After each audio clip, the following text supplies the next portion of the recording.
الأنصاري والشيخ عمر بن زعزع والشيخ جاشم الشيخ فؤاد بن علي وصولهم وفروعهم وذوي الحقوق عليهم أجمعين أن الله إذا غشاهم برحمته ومغفرته يسكنهم الجنة وإلى حضرة النبي محمد مصطفى رسول الله صلى الله عليه وسلم. الفاتحة.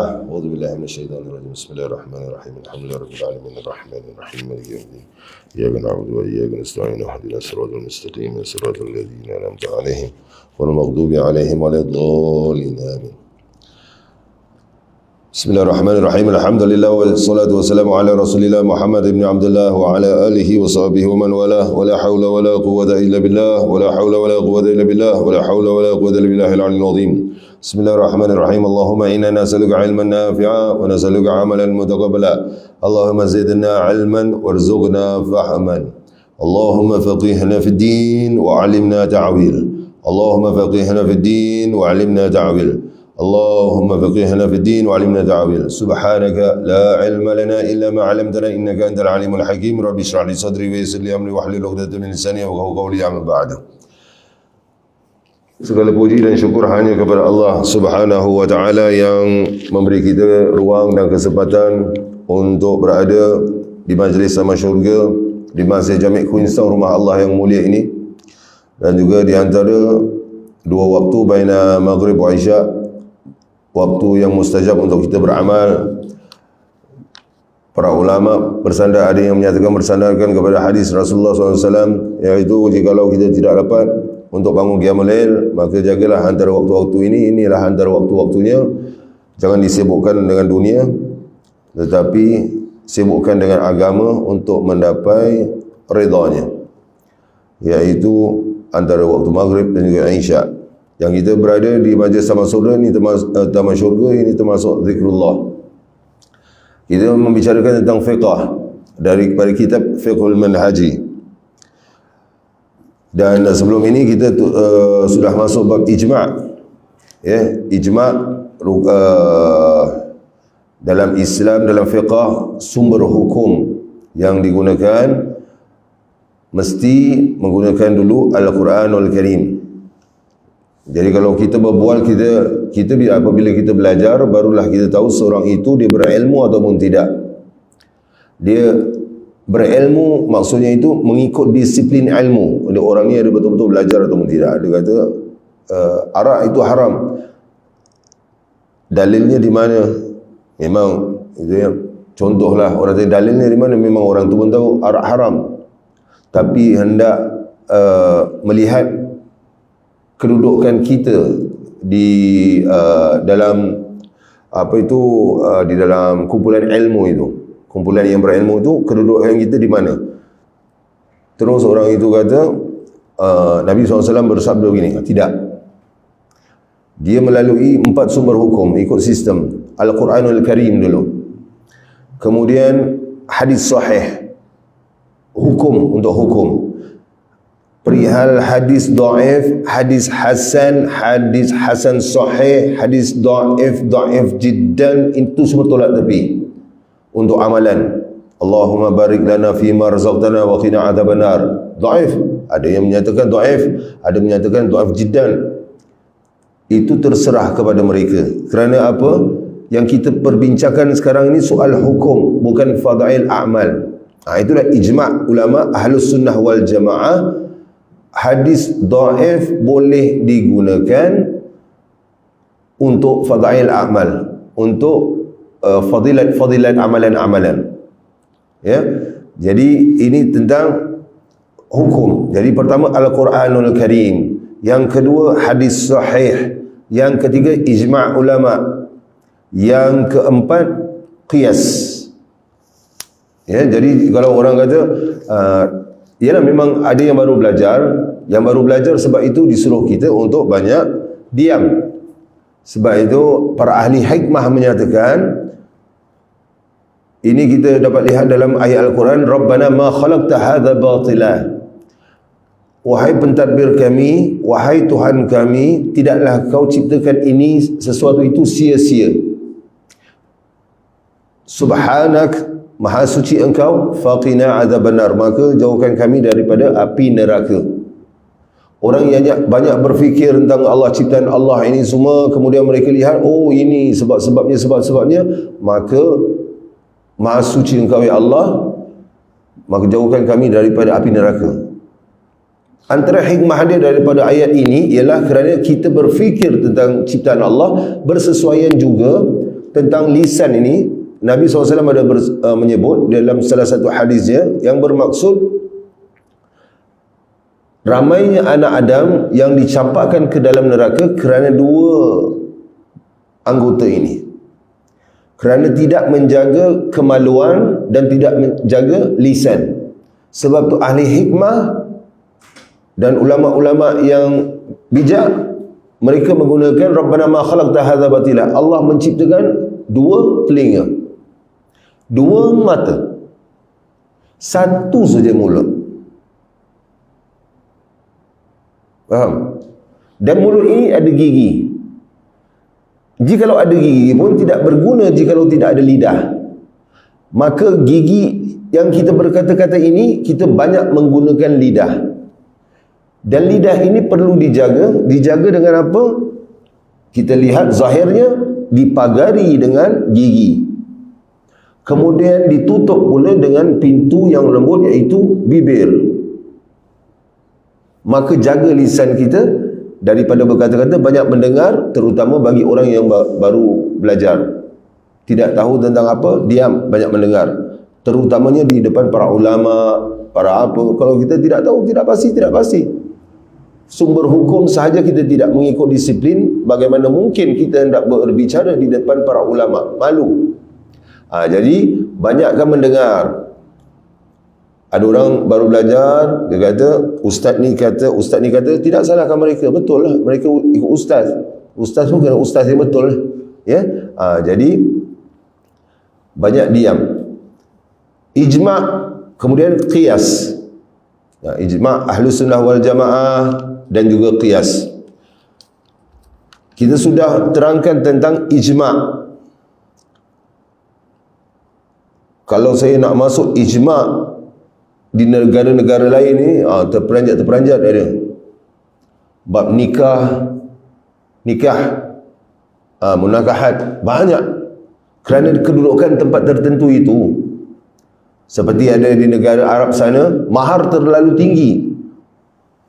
Jikalau hendak mengahwini wanita negara itu, negara Arab, tidak perlu saya sebutkan negara mana lah, kerana nanti ramai-ramai pergi sana bukan nak beribadah, tapi nak nikah ni pula. Dia namakan nikah misyar. Apa nikah misyar? Kerana mahar terlalu tinggi, dan di sana saya diberitahu oleh orang sana sendirilah, ya, jadi hasan sahih lah kirakan, sebab orang sana sendiri kalau ikut ilmu hadis. Jikalau mau menikahi wanita sana, maharnya terlalu mahal, sediakan rumah, ada pembantu. Oh, isteri tidak perlu kerja, dah mahal. Jadi lelaki-lelaki, wanita-wanita banyak yang menjadi anak dara yang itu dah berumur. Kemudian boleh menimbulkan fitnah. Lelaki-lelaki ni ramai pula yang sudah bernikah. Bagaimana nak nikah lagi satu? Maka diadakan nikah, bukan nikah kontrak. Dalam kontrak itu dinamakan nikah misyar. Nikah misyar, wanita, suami dan perjanjian itu, suami tidak perlu memberi nafkah zahir kepada isteri, dan suami sudah tidak perlu beri nafkah zahir, tidak pula boleh meminta. Tapi bonuslah, kerana ramai wanita-wanita di negara sana kaya-kaya. Jikalau wanita itu sendiri, tapi kalau sudah suami isteri, memanglah dia bantu suami, itu serah mereka lah kan, tapi tidak mengharapkan. Jadi itu nikah misyar, untuk mendampingi wanita-wanita ini supaya tidak terjebak dengan fitnah-fitnah, diganggu apa semua di negara sana. Itu ijma' ulama di negara sana. Ada ijma' ulama pula di negara tertentu menyatakan Merry Christmas haram. Ya, ijma' ulama, fatwa ni fatwa mereka, ijma'. Ada ijma' sahabat, ijma' sukuti saya sudah sebut. Sahabat ni mereka ni berani. Jikalau benda tu salah, mereka akan beritahu salah, tidak boleh.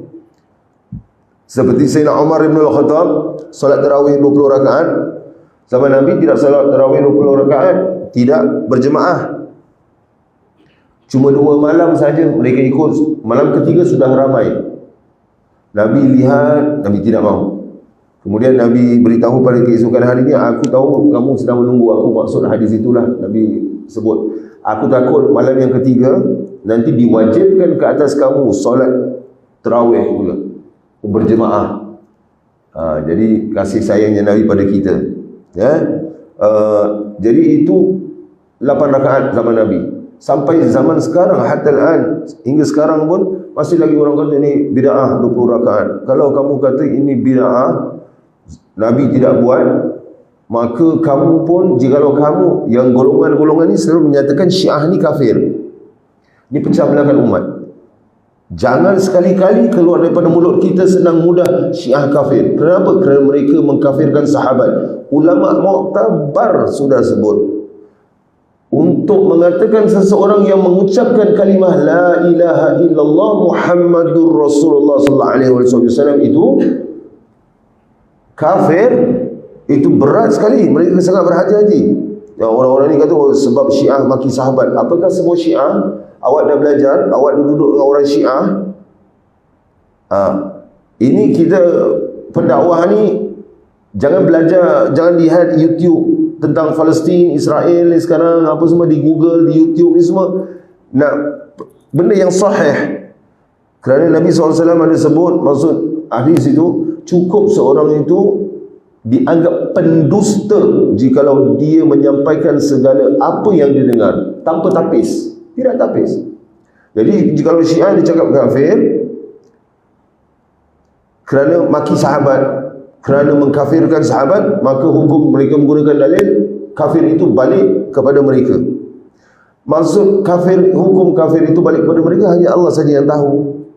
Dan jumhur ulama menyatakan jika mereka mengkafirkan sahabat, sebahagian daripada mereka, jika mengkafirkan sahabat, maki sahabat, itu tidak jatuh hukum kafir yang hakikatnya kafir, tetapi itu masalah akhlak. Berapa ramai yang tidak sambut maulid pun mengkafirkan orang yang sambut maulid. Jadi mereka pun kafir lah.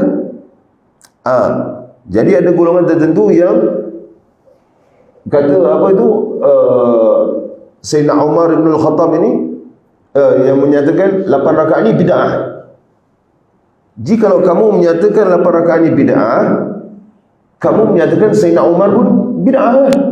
Sebab mula 20 rakaat dan di Madinah dan berjemaah dengan satu imam yang suara sedap, dicari ada dalam riwayat yang sahih daripada zaman Sayyidina Umar bin Al-Khattab radhiyallahu anhu. Dan siapa kata bid'ah itu sesat, masuk dalam neraka, dia menyatakan Sayyidina Umar pun berada dalam neraka. Jadilah dia sama dengan yang dia condemn Syiah tu kafir, engkau pun sama kafir. Kalau itulah nak ikut kaedah itu. Sebab itu seseorang itu jangan cepat menuduh. Kata Imam Ibn Qayyim Al-Jauziyah,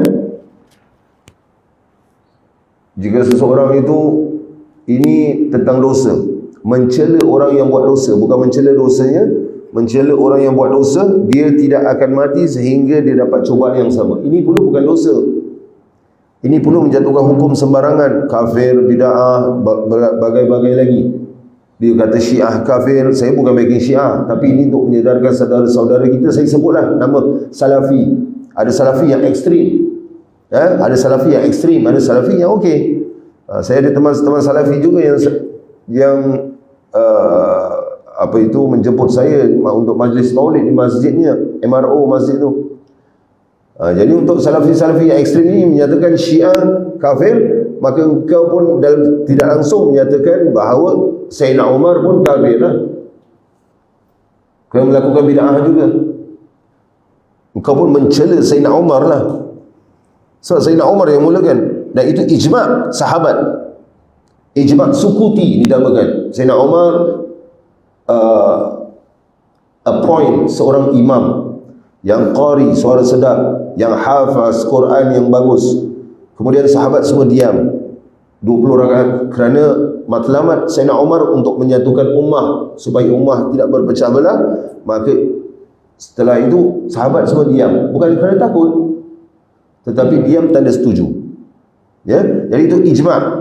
Macam ijma' Merry Christmas di tempat lain, ijma' ulama sebelah sana. Ni ijma' mutaakhir ni, sekarang ni, zaman sekarang. Ijma' fatwa ulama di sana.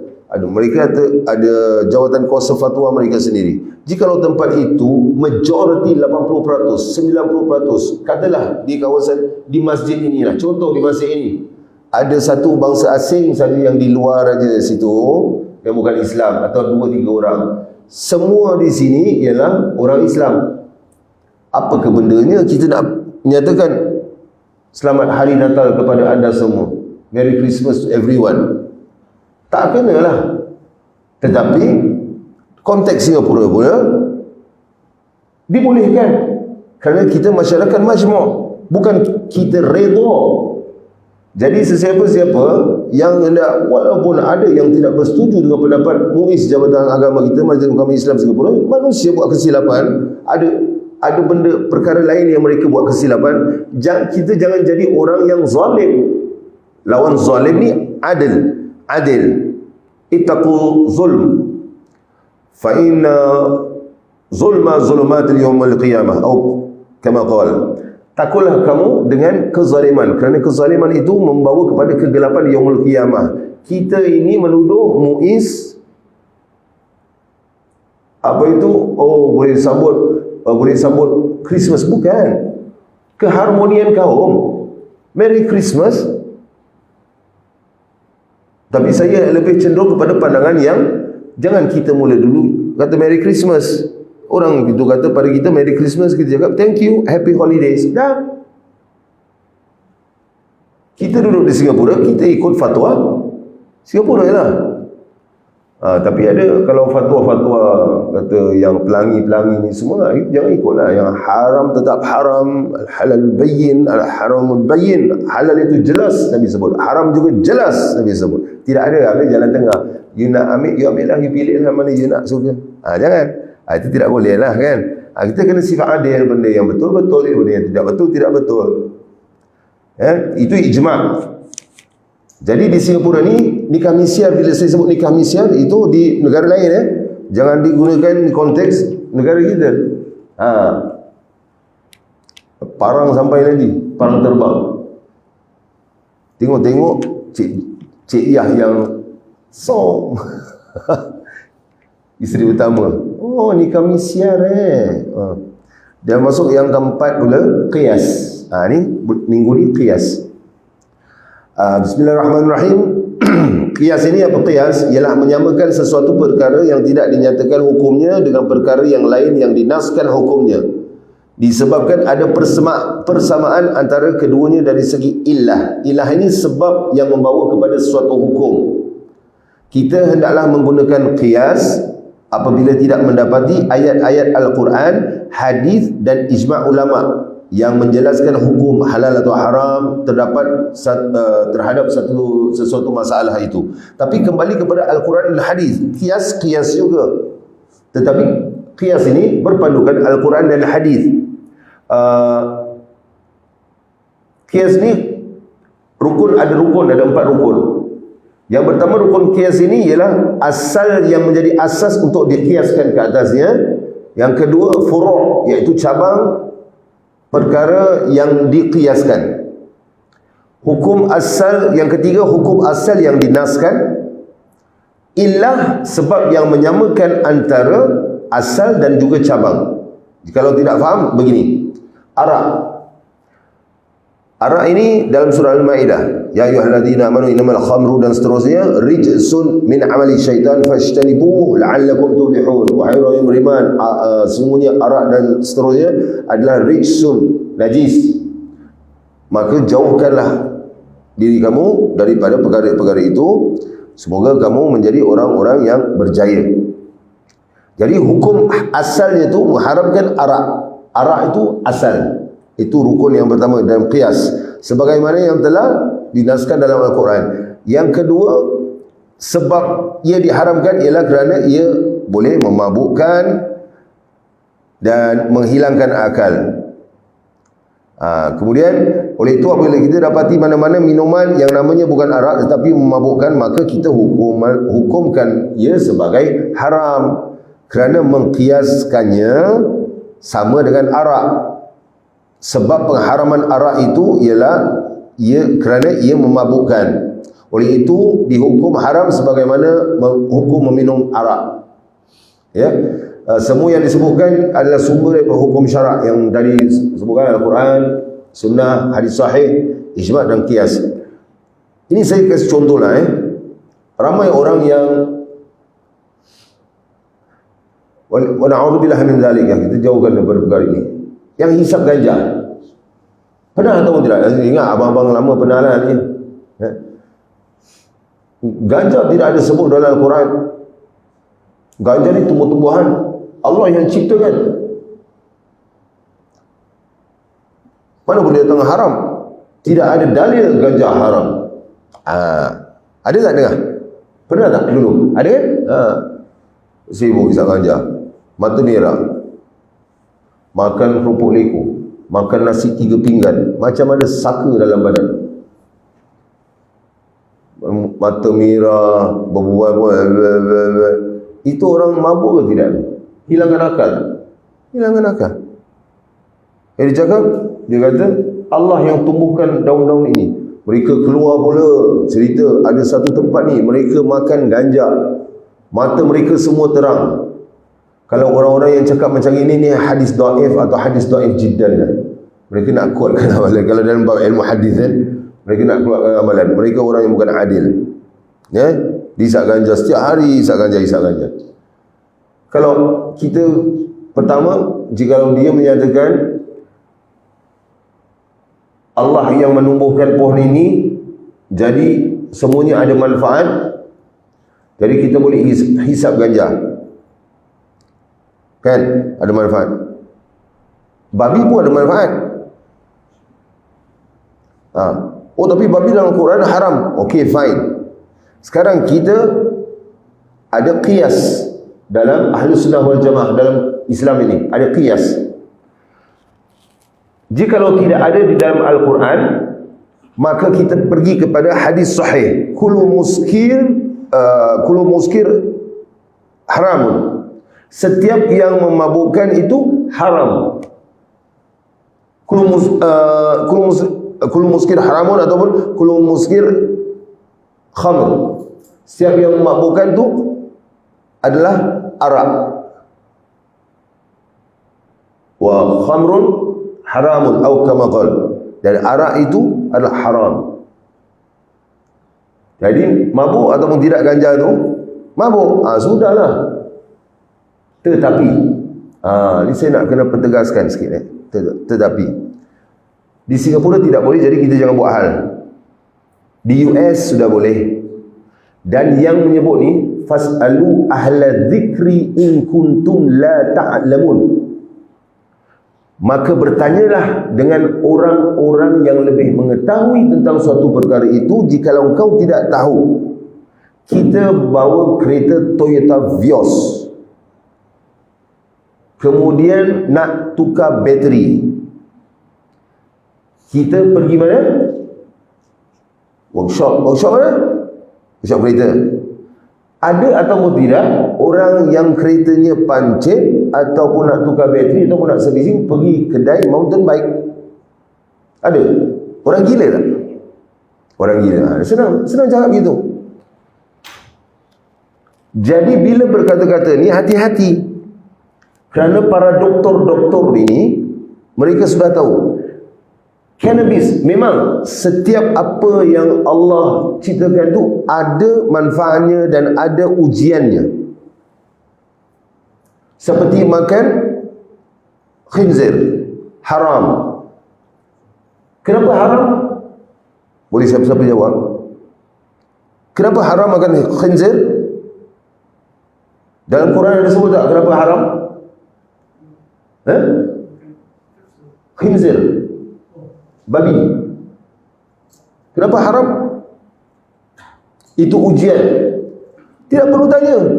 Kerana Allah sebut haram. Amrun ta'abud. Diperintahkan dan kamu memperhambakan diri, tidak lakukan. Senang. Baru kemudian diberitahu, oh di dalam babi ini ada tapeworm dan sebagainya. Babi. Dia bukan babi. Bukan. Dia babi. Jadi kalau orang Arab ada kita jalan, ni selalu saya gunakan ini. Sebab itu kita jangan buruk sangka pada orang. Kalau ada Habib ke ataupun apa orang Arab, kita jalan terlanggar pintu kedai dia, sekali Allah, babi, babi. Jangan kita marah orang tu. Kerana apa? Bab. Dalam bahasa Arab, pintu tu bab. Babi, pintu aku, pintu aku. Dah kita dah teratuk sebab ya dia punya itu transparent kan, kita tidak nampak. Sibuk dengan handphone sekarang jalan berdegang, terus terdengar satu Habib ni dah tua je, Allahu babi, babi. Oi, kita pula menggelacak. Kita jaga apa? Wah hajar punya orang tua dah lah tua, aku dah terantuk, kau panggil aku babi pula tu. Dua harkat pula tu. Maksudnya tu pintu aku, pintu aku. Jadi sama juga kita husnuzon, dan sama juga dengan fas'alu ahla dzikri in kuntum la ta'lamun. Kita bertanya dan kita ambil tahu daripada orang-orang yang memang pakar dalam bidang itu. Ganja kenapa di Malaysia diorang pelihara ganja? Saya sedih apabila dengar, dan kami sedih apabila, bukan saya seorang, ramai yang sedih apabila dengar ada artis yang kumpulan nasyid yang lagu kerana dia gembira, kerana dia bahagia, kerana dia segalanya, semuanya hanyalah kerana dia ku mabuk rindu, kerana dia tercabar fitrahku, kerana dia semuanya hanyalah kerana dia. Kan? Itu lagu ketuhanan, itu bukan lagu cinta tu. Itu lagu tentang Allah lah. Yang rupawan tiada bandingan, masyhur namanya di bibir yang bestari, ingin ku kenali dan ingin ku mengerti apa yang perlu untuk ku bertemu. Kan ada kan? Penyanyi itu kan ditangkap kerana pelihara ganja. Paradok, dan orang-orang tidak tahu hal. Sebab tu tabayun. Ganja ini dia ada dua komponen dia. THC dengan apa? Saya lupa. Tapi kalau di sini haram, kita jangan buat hal. Ini saya untuk memperluruskan supaya semua jaga mulut. Sebab itu permulaan tadi saya kata kita ada dua telinga dan dua mata untuk kita mendengar dan melihat, dan mulut untuk kita jaga. Lisan kita ini, gigi kita pagar, diam, dengar. Dan kita ada akal yang terletak di atas. Akal inilah, kerana apa di atas? Mulia. Jadi jangan letak akal di kepala lutut kau. Itulah orang kata, mana kau punya otak kau letak kepala lutut. Ini zaman sekarang bukan akal di kepala lutut, akal di telapak kaki. Otak letak di kaki. Dia ada dua komponen. Satu komponen halal, satu komponen haram. Komponen yang halal ini dibuat seperti aromaterapi punya botol. Saya pernah lihat doktor-doktor yang tunjukkan. Kita ada kenalan doktor. Dia kata, Habib, yang ini letak bawah lidah, ini bagus untuk perjalanan darah dan dia stabiliskan sistem tubuh badan balik. Tapi ini ganja. Otak kita ni, kerana orang ramai yang hisap ganja dulu, otak kita ni sudah dimasuki dengan ganja, mabuk. Ganja, mabuk. Saya bukan suruh orang ambil benda tu bukan. Ini saya nak kena perluruskan. Sebab ni ilmu, supaya menjauhi saudara-saudara Islam kita daripada memfitnah, saling memfitnah. Dia menjadi haram. Doktor ini beritahu kepada saya, benda ni, botol ni halal. Dia menjadi haram apabila, jikalau kamu hisap rokok, ada tak orang dia kena flu, dia kena sakit tekak, tetapi dia nak hisap rokok juga. Dan kemudian dia letak minyak kapak. Ada kan? Letak minyak kapak. Jadi dia macam mentol sikit. Jadi dia punya sakit tekak tu kurang. Jadi macam mentol. Ada pernah lihat? Ada orang buat begitu. Itu minyak kapak tidak apa-apa. Dia menjadi haram, komponen dia bertukar daripada halal menjadi haram apabila minyak ganja yang halal itu untuk memperbetulkan sistem perjalanan darah dan tubuh seseorang itu diletak di rokok, komponen dia terus tukar. Disapu dia bukan filter, dia di batang rokok itu, kemudian dia hisap rokok itu walaupun tidak masuki ganja, tapi di luarnya kertasnya itu pun terbakar juga kan. Itu terus komponen menjadi haram. Tapi hukum asal yang betul itu adalah halal. Cuma orang yang buat dia haram. Seperti ketum. Saya cakap terus terang, berapa ramai ulama yang minum air daun ketum. Pagi 1 gelas minum. Untuk diabetes bagus dan lagi bagus. Yang buat air ketum ni haram, mereka campur dengan ubat batuk, dengan baygon. Lepas tu dia pun gone, otak dia gone. Terus dia jadi let bygones be bygones. Itu jadi haram. Tapi ketum itu sendiri tidak haram.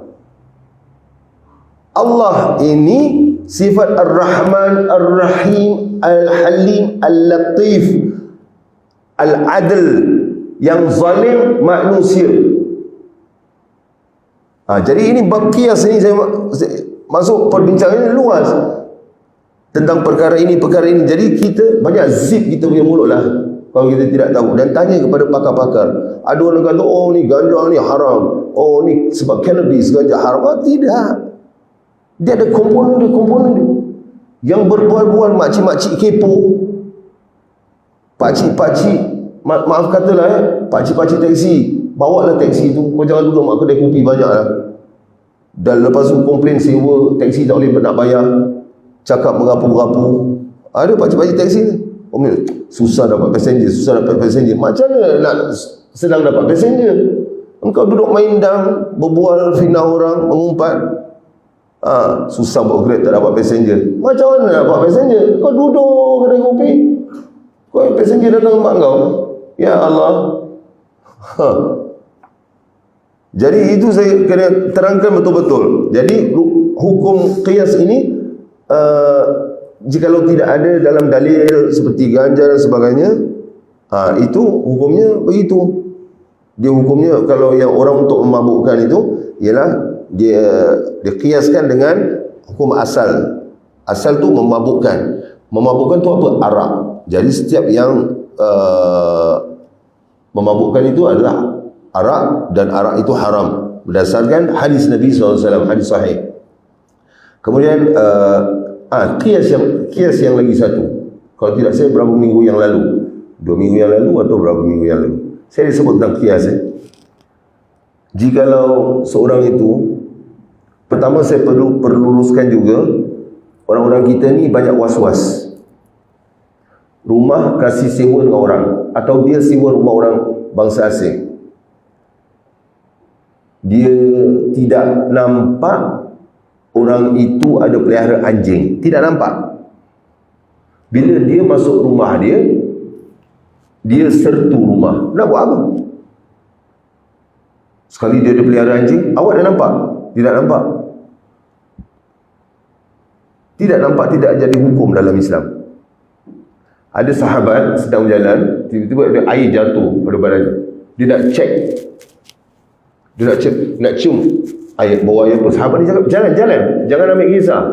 Tak tahu tidak jadi hukum. Ada dalam riwayat-riwayat para sahabat, jalan, jangan itu macam was-was sangat. Hukum istibra. Kan? Lepas buang air kecil kan? Sunnah kan? Sebahagian ulama menyatakan ia boleh jadi makruh apabila mendatangkan was-was. Saya pernah lihat orang istibra selama 1 jam.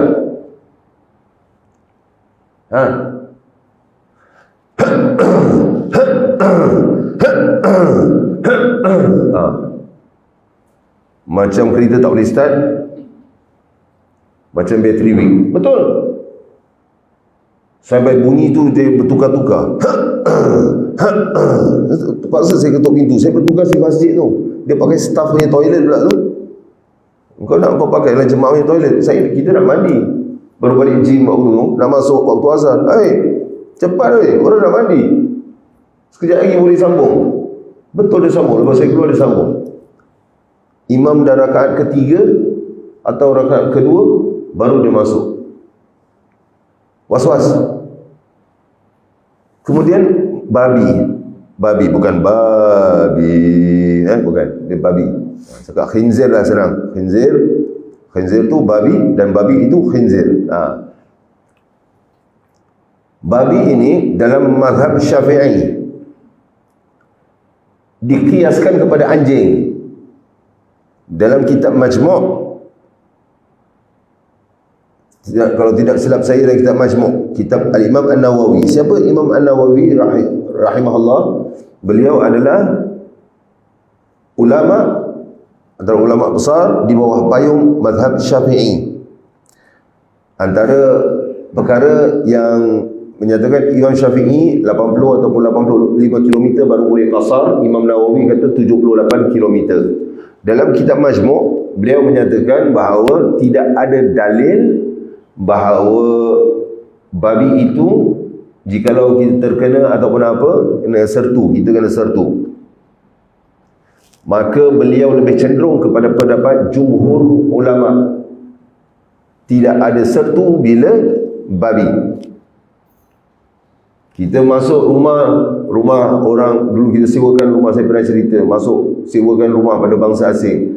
Kita pergi sertu microwave oven, kita sertu semuanya, kita sertu satu rumah, kita sertu. Kerana apa? Tak sedap lah, sekali dia makan babi, awak nampak? Tidak nampak. Tak ada, tidak jadi hukum.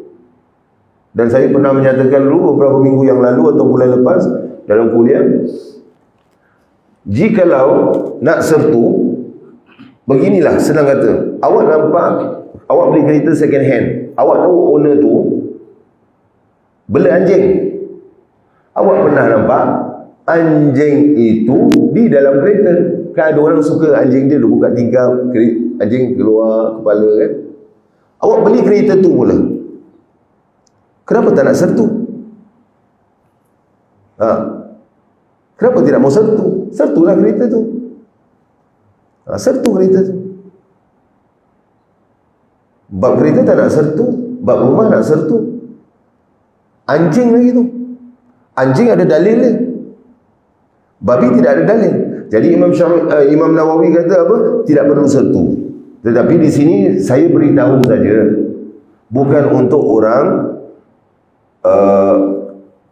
pergi merata-rata kata tidak perlu sertu. Jangan memaksa orang. Kalau orang sudah mengambil pendapat Imam Syafi'i, kita menghormati pendapat Imam Syafi'i. Itu adab.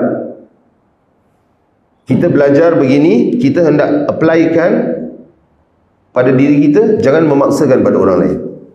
Apply pada diri sendiri, jangan memaksa pada orang lain.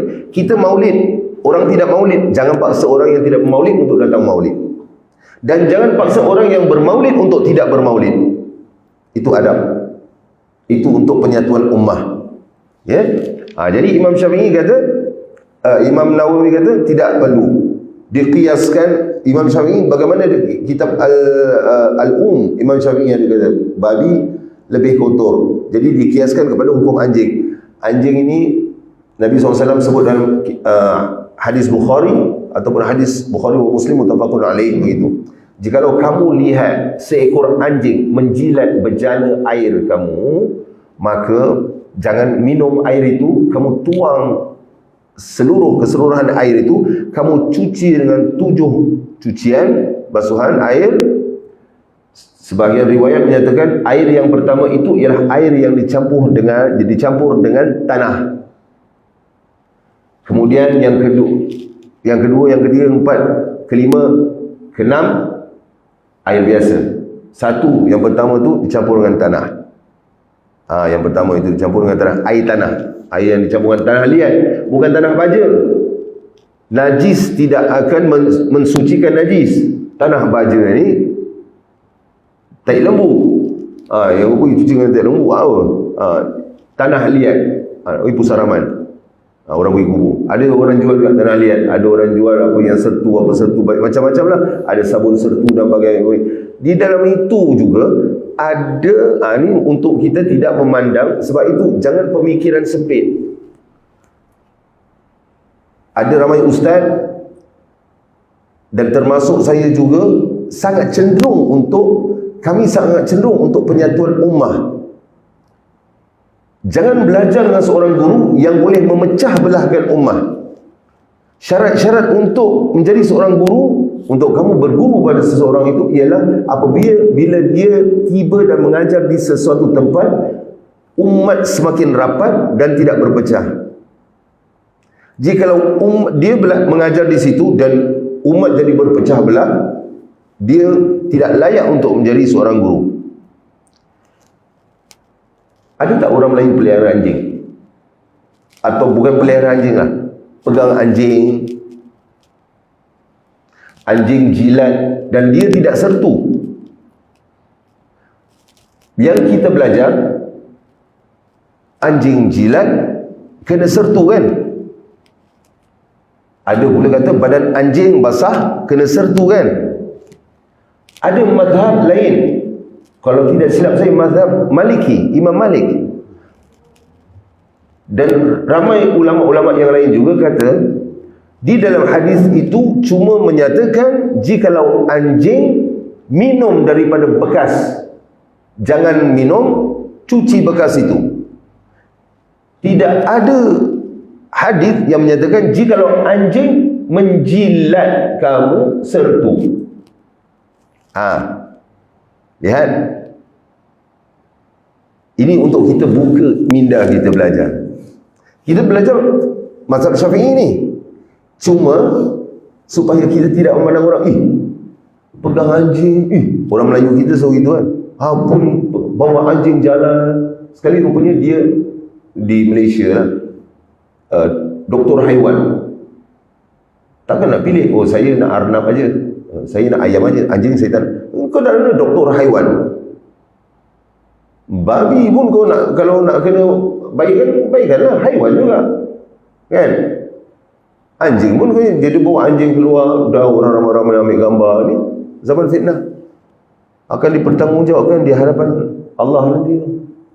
Inna sama wal basar wal fuada kullu, sesungguhnya pendengaran kamu, inna sama pendengaran kamu, penglihatan kamu dan hati kamu yang dalam itu semuanya akan dipersoalkan di hadapan Allah. Jadi ini bukan untuk saya menyatakan tuan-tuan sekalian bila anjing jilat tidak perlu sertu, bukan. Ini untuk supaya kita tidak melihat ini pegang anjing ni. Cuma kita uruf kawasan kita ni, orang kalau pakai jubah, uruf kawasan kita ni tidak pegang anjing. Jangan mengundang fitnah. Dah pakai macam ini, dah pakai macam ini. Sekali jalan, dia pula kena bertugas jadi imam khatib Jumaat. Nampak anjing tengah lalu, hai boy, kan datangkan was-was orang tu, ya Allah, imam pegang anjing, dia ada khatib, orang ada, jangan dia jadi imam, jangan dia jadi imam, jangan dia jadi imam. Sekali jadi imam, aku nak imamkan dia ke tak ni? Dia tak sertu, orang tak ada ilmu. Jadi jangan mengundang fitnah. Maksud saya ni, saya sampaikan supaya kita tidak melihat orang begini, kita tidak melihat orang serong. Sebab itu saya masuk bab cannabis tadi, saya masuk bab ketum tadi. Semua qiyas, dan qiyas ni luas. Dan fiqh ini banyak sangat perbezaan pendapat. Itulah dinamakan khilafiyah. Khilaf Melayu guna kerana kekhilafan saya, maksudnya itu silap. Sebenarnya tidak. Bahasa asalnya khilaf adalah bahasa Arab, iaitu perbezaan pendapat. Khilafiyah. Ya, jadi faham di sini ya tentang qiyas ini semua. Jadi kita jangan suka-suka menjatuhkan hukum dan kita menghormati, kerana itu kita mazhab Syafi'i. Menghormati Imam Syafi'i, tapi sebagai orang yang menyampaikan, kita tidak mahu umat berpecah belah, kita mahu umat bersatu. Jadi jangan pandang ini. Mereka pun ada imam mereka, Imam Malik guru kepada Imam Syafi'i, Imam Hanafi semuanya. Murid mereka ada tabi'in, mereka adalah tabi'in. Dan dia menyatakan Imam Hanafi itu tabi'in. Kita ni tabi'at. Bukan tabi'in. Kita tabi'in dah jauh. Sekarang dah tabi'at pula. Ada apa-apa soalan? Ada soalan? Ada soalan? Tak ada. Jadi harap-harap ada manfaatnya. Tanda-tanda majlis ilmu itu bermanfaat apabila kita keluar daripada majlis ilmu itu dada kita lapang. Tidak, fikiran kita tidak sempit. Dan saya nak sampaikan di sini, jikalau ada pihak kerajaan yang sedang memantau saya dalam phone, saya buat bodoh saja, tapi saya tahu sebab kita ada berbual tentang Palestin. Itu umat Islam kita. Saya tahu cara bunyi pantauan tu. Kalau ISD lah ada di sini kan, saya tidak tahulah kan. Saya tahu dan saya tahu siapa yang share ni, ada yang nak cari-cari kesalahan-kesalahan. Kita Palestin, kita boleh doakan ya. Kita doakan. Bukan saya suruh orang berjihad ya. Saya tahu sebab handphone saya terangkan, handphone saya tahu antara tanda-tandanya handphone saya detect.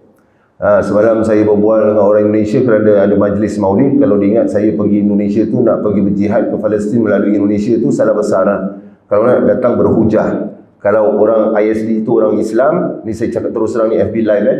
Kalau ISD dia tengok, kalau orang ISD itu orang Islam, datang kepada saya dan kita berbincang. Kenapa? Macam saya sebut tadi, Muiz pun ada melakukan kesilapan, Muiz pun ada yang betul je. Kita pun ada buat kesilapan, kita juga ada buat yang betul juga. Jadi semua. Jadi jikalau kamu datang terus nak tap orang punya handphone tanpa berbincang, samalah kamu dengan Zionis Israel yang mana mereka kalah hujah, mereka itu salah, terus they build a wall Gaza dan mereka bunuh orang. Itulah samalah jikalau ISD itu orang Islam, dia tidak mau datang untuk berbincang dan berhujah, terus nak main masuk aja. Samalah kamu dengan Zionis, bertaubatlah kepada Allah. Tubu ilallahi jami'an ayyuhal mu'minun, bertaubatlah kamu semua secara bersatu wahai orang-orang yang beriman, la'allakum tuflihun, semoga kamu jadi orang-orang yang berjaya. Itu kalam daripada Rabbul Jalil Allah ya. Jadi dunia ini sebentar saja. Tidak semua orang Islam itu beriman, kata para ulama, dan semua orang beriman itu pasti Islam. Ya, kita tidak takut kerana kita menyampaikan kebenaran, dan kita bukan mencocok umat untuk pergi ke sana, untuk pergi ke sana. Kita suruh umat doakan saja. Kalau itu pun salah, lebih baik kau pergi matilah. Jikalau engkau orang Islam, lebih baik kau mati, kau jawab dengan Allah siang-siang, daripada engkau hidup lebih lama, buat dosa lebih banyak. Bertaubatlah kepada Allah. Bertaubatlah kepada Allah. Kullu bani Adam khata', kata Nabi SAW, semua Adam itu buat dosa. Wa khairul khata'in at-tawwabun, dan sebaik-baik orang yang buat dosa itu adalah mereka yang bertaubat. Ya, saya buat bodoh saya tahu tanda-tandanya telefon saya sedang di-tap. Ini saya beritahu siang-siang. Telefon saya sedang di-tap. Bagaimana tanda-tandanya tidak perlu saya tahu, tapi saya tahu. Nak datang jumpa face to face. Kalau tidak, memang kau ni bacol lah. Tidak layak untuk duduk di tempat itu, menggunakan kuasa, abuse of power. Itu saja. Aku lu qauli hadza wa astaghfirullahalazim li wa lakum. Kita akhiri dengan tasbih kafarah dan surah Al-Asr. Bismillahirrahmanirrahim. Subhanakallahumma wa bihamdika asyhadu an la ilaha illa anta astaghfiruka wa atubu ilaik. Bismillahirrahmanirrahim. Al-Asr. Innal insana lafi khusr illa alladhina amanu wa 'amilus salihati wa tawassaw bil haqq wa tawassaw bis sabr. Bismillahirrahmanirrahim. Rabbana taqabbal minna innaka antas samiul 'alim wa tub 'alaina innaka antat tawwabur rahim. La ilaha illa anta subhanaka inna kunna minaz zalimin. Wa sallallahu alaihi wasallam Muhammad wa alihi washabihi ajmain. Walhamdulillahirabbil alamin. Taqabbalallahu minna wa minkum. Assalamu alaikum warahmatullahi wabarakatuh.